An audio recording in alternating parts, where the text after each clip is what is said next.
श्री गुरु ब्रह्म महिमा अलेख शरण। महिमा वास्तु सेवा यूट्यूब चैनल तरफ आपण मानक स्वागत जनाई आरंभ करने को जाउछि। गत अध्याय जो विषयटी को आलोचना करा जायथिला, राण रहिला तमे कांदिब नाही, ताहार द्वितीय भाग एबे आलोचना करिबा। प्रथम भागरे गरीब पिलाटी किपरि सहरर जने बाबुआणी थरे देखारे निजर पुओ करि नेई तार समस्त दायित्व नहीं ताकू उच्च शिक्षित कले, ता सहित आउ ता नारे गोटे कारखाना तैयारी करदेले ओ स्थावर अस्थावर संपत्ति समस्तंक अजाणतरे सेही पुत्र नाम रे उइल करदेले। ताहा परे कौन घटिला से विषय आलोचना करिबा। आलोचना आरंभ करने पूर्वरु आपण मानक मोर अनुरोध, जो माने प्रथम करी ए चैनल को आसीछंती से माने गोटे सब्सक्राइब करंतु और पाखरे आसुथिबा बेल आइकन को दबाई दियंतु, जहा द्वारा कि आमर जेउ समय रे जेउ वीडियो अपलोड हेबो से सबू आपणक पाखरे पहुँची पारिबो। आमर ये चैनल रे वास्तुजनित विषय, ज्योतिष विषय, बहुत अनेक अनेक रोचक तथ्य भित्तिक वीडियो, धर्म बाबद रे, शिक्षा बाबद रे विभिन्न प्रकार वीडियो अपलोड होउछि, जहा कि आपणक पाखरे प्रथम करी पहुँची पारिबो। एबे आरंभ करिबा। यहाँ मध्य एक मास बीतीगला, कुमर मैट्रिक परीक्षा सरीगला। एबे सिना जून पूर्वर परीक्षा फल बाहरी जाउछि, किंतु पूर्वर परीक्षा फल ग्रीष्म छुट्टी परे बाहरुथिला। ग्रीष्म छुट्टी सरीला, परीक्षा फल बाहरिला। कुमर प्रथम करी एकादश श्रेणी रे पास करिछि। कुमरर बापा सर्टिफिकेट खंडिक धरी बाबूंक घरे पहुँची गला। बाबुआणी बहुत खुशी होई गले। स्नेहरे घर भीतर को नहीं आगे ताकू खाइबा को देले और बापा को मध्य घर भीतर को डाकी नहीं खाइबा को देले। सर्टिफिकेट देखी बाबुआणी बहुत खुशी होई गले। बाबू को कहले, तमे आसंता काली कुमर को नहीं भल कॉलेज रे नाम लेखाई दियो। ये धीवर को विभिन्न प्रकार जिनिस देई बाबुआणी घर को पठाई देले। जेउ पुओ जन्मरु 16 वर्ष पर्यंत पाखे पाखे थिला, सेही पुओ को आज अन्य पाखरे छाड़ी दे जाउछंती। धीवरर आखिरु धार धार लुह बही जाउताए। भविष्यत रे पुओ बड़ मनीष हेबो, सेही आशारे छाड़ी जाउछंती, किंतु मन बुझु नहीं। घरे तो आउ पिला नाहंती। माँ पचारिले मु ताकू की उत्तर देबी? निजे तो मु धैर्य धरी पारु नहीं, गर्भधारी माँ किपरि धैर्य धरिबो, ताकू मु किपरि बुझाइबी? यही परी विभिन्न आड़ू विभिन्न कथा भाबी भाबी चलु थांती। केतेबेले जे घरे पहुंची जाइथिले तांको जणा न थाए। माँ बापांकर आसीबा बाट को अनाई बसी थाए। धीवर जाई दांड पिंडारे लत किना बसी पड़िले। गामुछारे बांधिथिबा बुजुलीटी को कुंबर माँ को देले और कहले, देख एथिरे बाबुआणी कौन सबू देइछंती बाहर करी रख। कुंबर माँ घर को नहीं खोलिले, देखिले चाउल जाई सहित विभिन्न प्रकार बिस्कुट आदि बाबुआणी देइछंती। कुंबर माँ कांदी उठिला। बिस्कुट देखी बहुत बाहुनी की कांदिला। कहला, पुओ तो नहीं, याकू खाइब किए? बाबुआणी कहा सकाशे देइछंती? कुमर बापा घर को आसी कुमर मार लुह पोछि दे कहले, पुओ तो आमर खीरी पुरी रे भासीब, ताकू कौन अभाव अछि कि? କୁମ୍ଭର ମା ତ ଗାଉଁଲି ମୂର୍ଖ ଲୋକ, ତାଙ୍କ ମନକୁ ପାପ ଛୁଇଁଲା। କହିଲା, ତମେ ଆମ 21ର ବଳା ବିଶିକେଶନ କୁମରକୁ ବିକ୍ରି କରିଦେଇ ନାହିଁ ତ?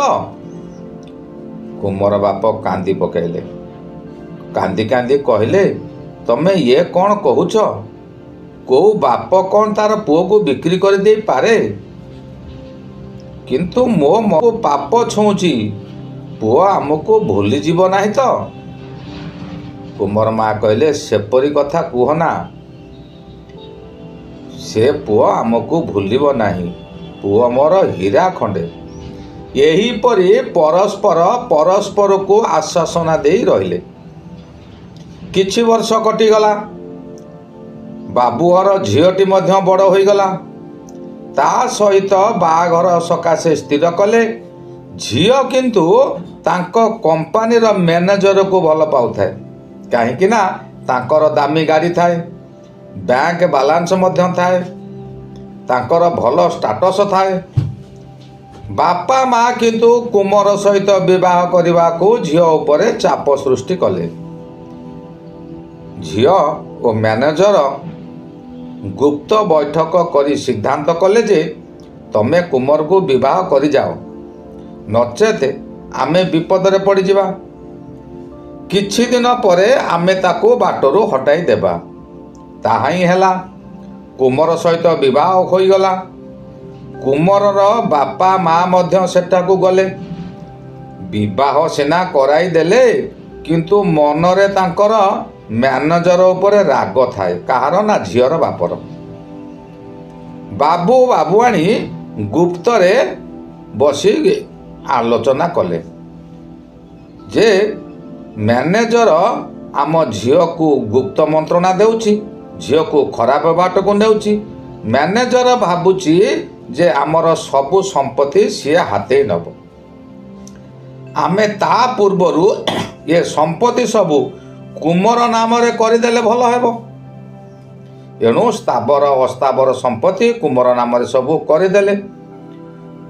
ଆଉ ସେ ଇଚ୍ଛାପତ୍ରରେ ମଧ୍ୟ ଦାନପତ୍ରରେ ଲେଖାଗଲା, ଯଦି କୁମରର କୌଣସି କ୍ଷତି ହୁଏ କିମ୍ବା କୁମରର ଅନ୍ତେ ସେ ସମ୍ପତ୍ତି ସରକାର ନାମକୁ ଚାଲିଯିବ। କୁମର ଓ କୁମରର ଔରସଜାତ ବ୍ୟତୀତ ଅନ୍ୟ କେହି ଏହି ସମ୍ପତ୍ତି ଉପରେ ଦାବିଦାର ରହିବେ ନାହିଁ। ଏପରିକି ଆମ୍ଭର ଏକମାତ୍ର କନ୍ୟା ମଧ୍ୟ ଏଥିରେ ଦାବିଦାର ନୁହେଁ। ଧୀରେ ଧୀରେ କୁମର ବାପା ମା ବୃଦ୍ଧା ହୋଇଗଲେ। କୁମର ବାପା ମାଙ୍କୁ ପାଖକୁ ନେଇ ଆସିଲେ। ଝିଅ ଆଉ ମ୍ୟାନେଜର ଏହାକୁ ସହ୍ୟ କରିପାରୁନଥାନ୍ତି। ବାବୁ ବାବୁଆଣୀଙ୍କ ଦେହାନ୍ତ ହୋଇଗଲା। ଶାଶୁ ବୋହୂକୁ ଯେତେ ନିଜର କରିବାକୁ ଚେଷ୍ଟା କରୁଥାଏ, ବୋହୂ କିନ୍ତୁ ସେତିକି ନିର୍ଯାତନା ଦେଉଥାଏ। କୁମର ମା'ର ଥରେ ଦେହ ଖରାପ ହେଲା। ଡାକ୍ତର କହିଲେ ବହୁତ ଅର୍ଥ ଲାଗିବ, ଅପରେସନ ହେବ। କୁମର ବ୍ୟସ୍ତ ହୋଇପଡ଼ିଲା, ଅର୍ଥ ଯୋଗାଡ଼ କରିବାକୁ ଲାଗିଲା। ମ୍ୟାନେଜର କିନ୍ତୁ ଗୋଟିଏ ପ୍ଲାନ୍ କଲେ ଓ ବୋହୂକୁ ଅର୍ଥାତ୍ ବାବୁଙ୍କ ଝିଅକୁ ଧରି ବୁଢ଼ା ପାଖରେ ଯାଇ ନାଟକ କଲେ। ବୋହୂ କହିଲା, ବାପା ମାଙ୍କର ଅପରେସନରେ ବହୁତ ଟଙ୍କା ଲାଗିବ। ଅପରେସନ ସକାଶେ ତମ ପୁଅ ଯୋଗାଡ଼ କରି ପାରୁନାହାନ୍ତି, ବହୁତ ବ୍ୟସ୍ତ ହେଉଛନ୍ତି। ଆପଣ ଗାଁରେ ଥିବା ଜମିକୁ ବିକ୍ରି କରି କିଛି ଟଙ୍କା ଦେଲେ ମାଙ୍କର ଶୀଘ୍ର ଅପରେସନ ହୋଇଯାନ୍ତା, ନଚେତ୍ ମାଙ୍କର କିଛି କ୍ଷତି ହୋଇଯାଇପାରେ। ଏ କଥା ଶୁଣି ବୁଢ଼ା ମଧ୍ୟ ଏକମତ ହୋଇଗଲେ। ହଁ, ଗାଁରେ ଜମି ଥାଇ କ'ଣ ହେବ? ଯଦି ଜମି ବିକ୍ରି କଲା ପରେ ଜଣେ ମଣିଷ ଯଦି ଜୀବନ ପାଇଯିବ, ଜମି ବିକିଦେବା, ପୁଅ ପଛରେ ପଇସା ଦେଲେ ଆଉ ଜମି କିଣିଦେବା। ଏହା ଭାବି ବୁଢ଼ା ଗାଁକୁ ଯାଇ ତାଙ୍କର ସମସ୍ତ ଜମିକୁ ବିକ୍ରି କରିଦେଇ ନେଇ ଆସିଲେ। ମୋ ପୁଅ ଏତେ ବ୍ୟସ୍ତ ହେଉଛି, ମୁଁ କ'ଣ ଏହା ସହିପାରିବି? ହଁ ମା, ମୁଁ ଯାଉଛି, से जमी बिक्री करी आनिबी। यह कही गाँ को चलीगले। गाँव रे समस्त संपत्ति बिक्री कर दे टंका धरी आसिले। एमाने किंतु टंका धरिले नाही। मैनेजर बुद्धि रे ताको बोहू कहला ना बापा आपण से टंका रखी तांतु। बुढ़ा शोइबा घरे टंका को नहीं रखिले। बोहू चालाकी करी टंका नेब बोली प्लान करुथाए। बुढ़ी मेडिकल आडमिट हैला, ताहांकर ऑपरेशन हैला। मैनेजर पाखे पाखे थांती। डिस्चार्ज हेले। डिस्चार्ज परे कैश डिपोजिट कले रोगी घर को जीव। आजिकल मेडिकल से करुछंती। कैश डिपोजिट न कले पेशेंट को छाड़ू नाहांती। एपरी मला मनीषर शव मध्य बुढ़ा बा कहीं डरिव, ता तो टंका अच्छी। बुढ़ा ता रूम रे टंका को खोजिला। टंका खोजिला बेलू आउ टंका नहीं। पागल प्राय होई बोहू को पचारिला। बोहू कहला तमे कौन मते संदेह कलनी? हाँ, संदेह करवा भी किसी बड़ कथा नुहे। जीवन रे तो केबे एते टंका देखी नथिल। एते गुड़ाए खर्च होइजिव भाभी केउटी लुचाई दे गोटे अभिनय करुछ। बुढ़ार किंतु एका जिद, मो पाखरे टंका अच्छी बोली तमे बोहू जानिथिल, अन्य केही जानी नांती। तेबे आउ किए नेब? किए जानिला जे मो पाखरे टंका अच्छी? मो पुओ तो ये पर्यंत जानी नहीं। बहु सेठू रागी जाई कहला कौन कहलु छोट लोक? गोड़रू चप्पल खोली पिटिला। कुमर किछि दूर रे रही सबू देखुथिला। से आसी कहले कौन होइछि? कुमर को देखी बहु कांदी कांदी कुमर को कहला देख कुमर, बापा जमी बिक्री करी टंका आनिथिले बोली कहउचंती। मु से टंका धरी नाही कि देखी नाही। मते कहउचंती मु नै जाइछि बोली। यही पाटितुंड समय मैनेजर जने वकील को धरी आसी पहुंची गले। समस्त संपत्ति रो कुमर को बाद करी पिता संपत्ति कन्या नाम रे उइल करबा को वकील को आनिचंती। बहु कुमर को कहले तमे विचार कर, मो नाम रे केते से मिछ कहउचंती। तम बापा तो केबे टंका देखी नाहंती। आ से टंका को नुचेई दे मो दोष देउचंती, मु नहीं जाइछि।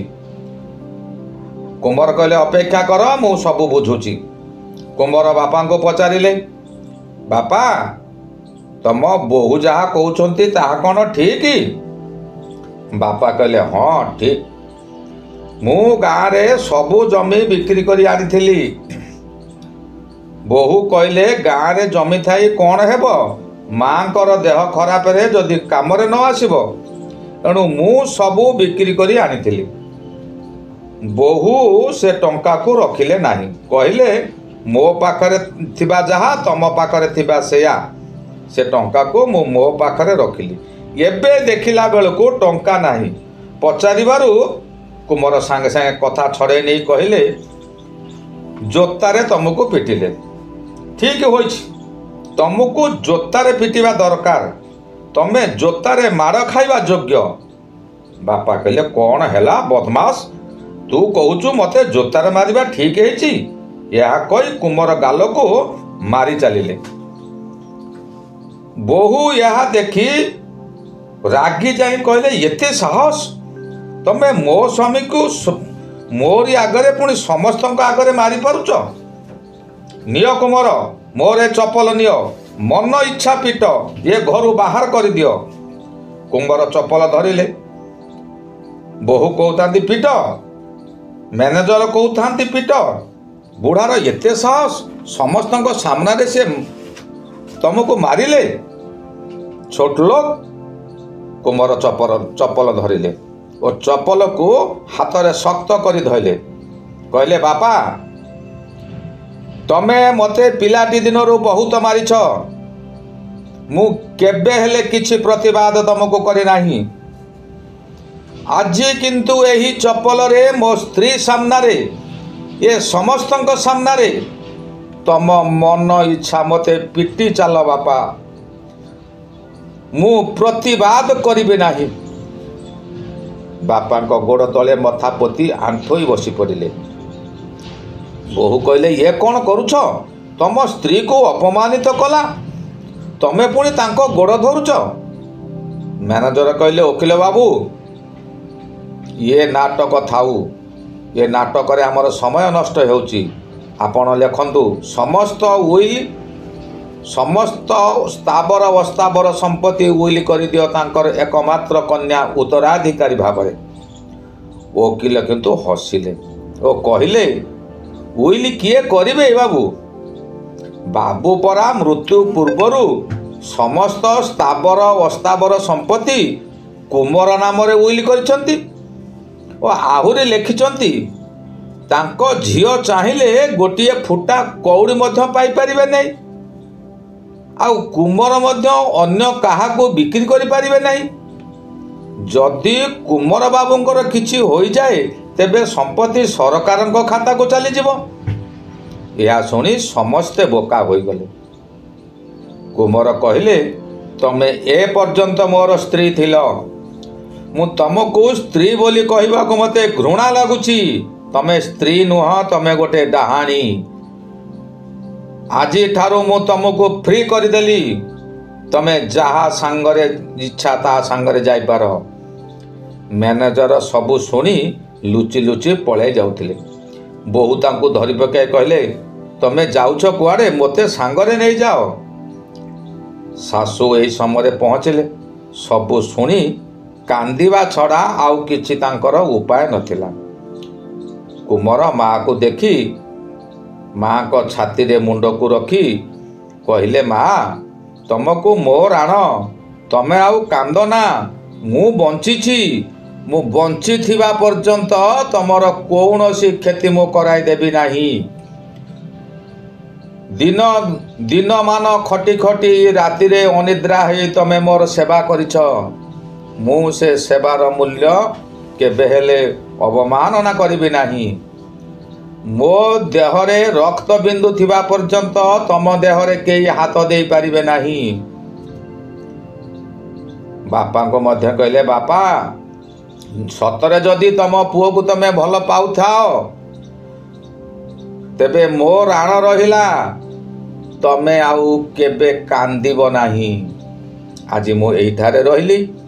ଏ ବିଷୟଟି ଆପଣଙ୍କ ମନକୁ କିପରି ଗଲା ଆପଣ ତଳେ କମେଣ୍ଟ ବକ୍ସ ଖୋଲା ଅଛି, ଗୋଟିଏ ଗୋଟିଏ କମେଣ୍ଟ ନିଶ୍ଚିନ୍ତ ଦେବ। ଶ୍ରୀ ଗୁରୁ ମହିମା ଅଲେଖ ଶରଣ।